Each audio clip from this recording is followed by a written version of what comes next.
Olá, tudo bem? Seja muito bem-vindo, seja muito bem-vinda ao Núcleo de Educação à Distância.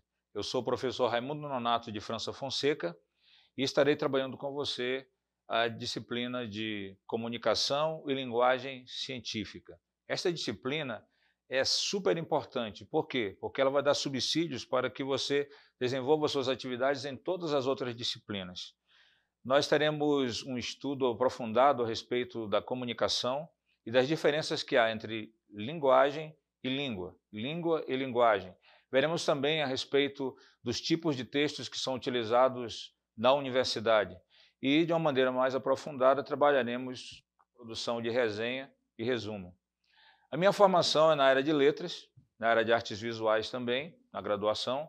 Tenho mestrado em letras e o doutorado em letras. Espero que a nossa convivência seja bastante positiva, porque nós temos muitos assuntos importantes a serem desenvolvidos. Na nossa primeira aula, nós falaremos sobre como refletir a respeito da comunicação.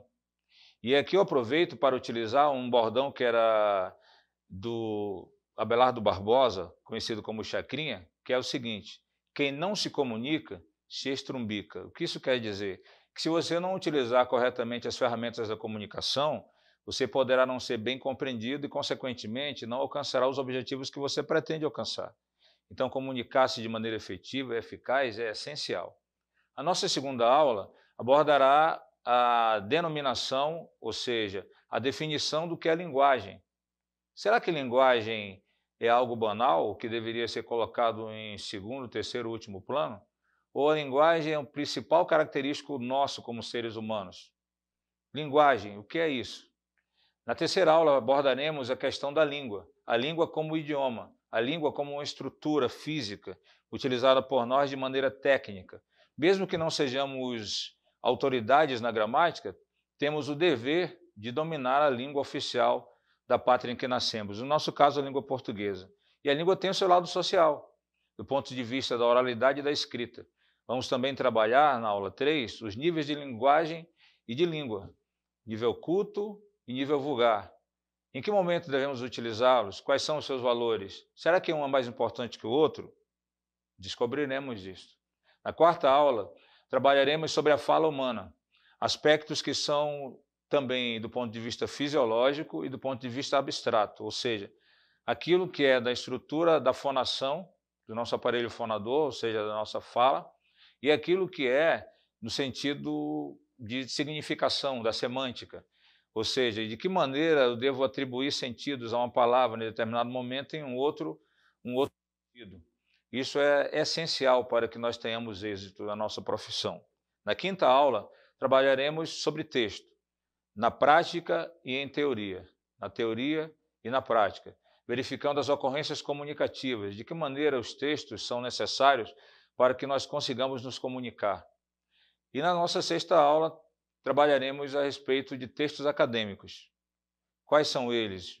Desde o paper, o artigo, a monografia de conclusão de curso, de graduação, a dissertação de mestrado, a tese de doutorado, tese de pós-doutorado e assim por diante. Além também dos textos burocráticos que são utilizados, que nós precisamos produzir quando determinada situação exige que nós exponhamos um laudo, por exemplo, um relatório e assim por diante. E na nossa sétima e última aula, trabalharemos com gêneros acadêmicos, resumo, resenha, a técnica de produção e que termos específicos devem ser utilizados dentro desses padrões.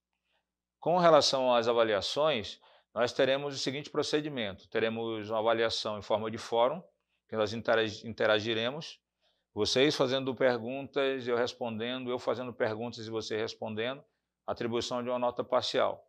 Um trabalho de questionário, em que vocês responderão as questões, depois nós iremos revisá-las, a fim de que vocês obtenham também uma nota parcial. E, por fim, para a chamada P2, a nota oficial, em que você fará uma prova escrita sobre os assuntos que foram estudados ao longo das nossas trilhas de estudo dentro da EAD. Eu espero que nós consigamos ter bom êxito, e isto é extremamente necessário e acredito que é possível, porque tanto eu quanto vocês estaremos engajados nesse processo, no processo de troca de informações, definição de dados e colocação em prática daquilo que foi estudado.